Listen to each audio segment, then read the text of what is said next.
She's saying that Harry's departure from the UK tarnished the brand. He's saying that that's down to the chair. So I think it's all going to, this story is going to run and run. It's already been going for a week, and there's still so much more coming out from each side. The Times' Kate Mansey broke the story last week that Prince Harry was stepping down from the board of his much-loved charity Sentebale. Since then, the chair, Sophie Chanduka, has accused the prince of harassment and bullying. He denies both. Well, now the Times has revealed that Miss Chanduka has spent £400,000 on consultants. Let's find out the latest with royal editor and assistant editor of the Times, Kate Mansey. Good morning. Good morning. That seems like a lot of money for quite a small charity, £400,000. What's the story here? It is a lot of money. So this was spending that took place between June 2023 and January of this year.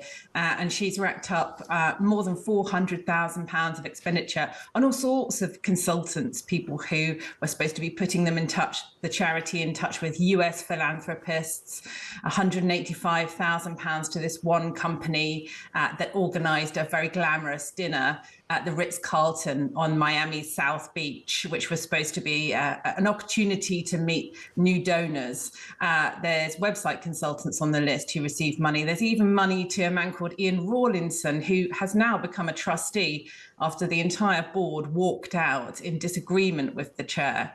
Of course, like you say, since they did so, and Prince Harry said he was truly heartbroken, devastated to have to leave Sentebale, the charity he started nearly 20 years ago in honour of his mother, there's been this extraordinary blast back from the chair, claiming that there was bullying and harassment going on in the charity. She says that's why she reported the charity to the UK Charity Commission. She said that's why she went to the High Court to get an injunction, a stay, to stop them voting her out. So to talk about a bitter feud, I mean, it's extraordinary.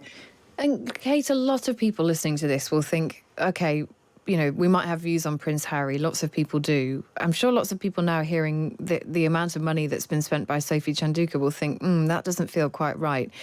When you get to the heart of this, who's in the right and who's in the wrong here? What's really happening at this charity?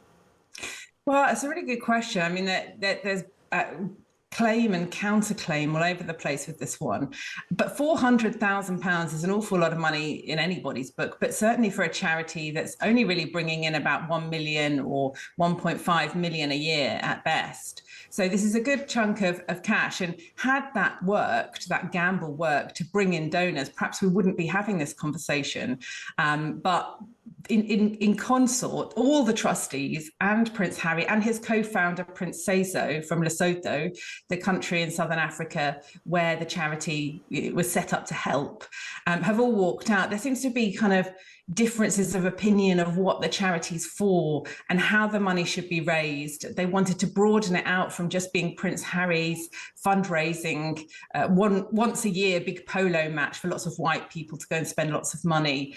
But that seemed to work in terms of bringing the cash in for 20 years. They moved the charity to Africa to employ more African people, which on the face of it seemed like a good idea. But then the funding just seemed to unravel. A couple of big donors walked away.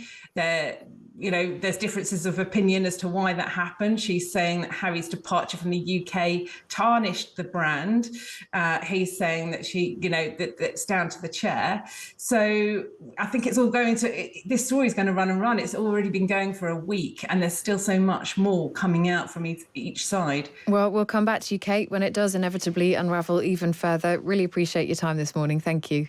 Thanks. That is Kate Mansey, the Times royal editor and assistant editor there with the latest on that story, Prince Harry. I mean, he doesn't want to be having a public row with a young black woman. I think that's definitely true. But equally, just because many people in the British media and maybe in the British population have a strong view of Harry, as you say, it doesn't mean you should automatically feel that he's in the wrong about all of this. There's something's clearly gone on in this charity, and it's not straightforward. Because if it was straightforward, we wouldn't still be talking about it a week later.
mental trauma due to that service, and for the families who took on the unseen sacrifice of this lifestyle each and every day.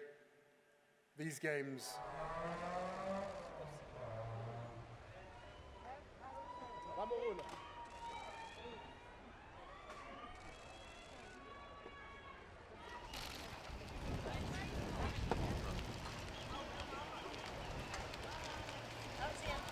Sir, we managed to wish Her Majesty happy birthday today.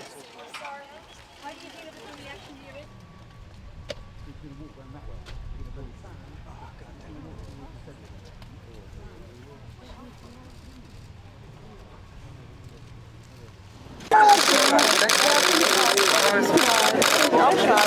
Megan, it's my honeymoon!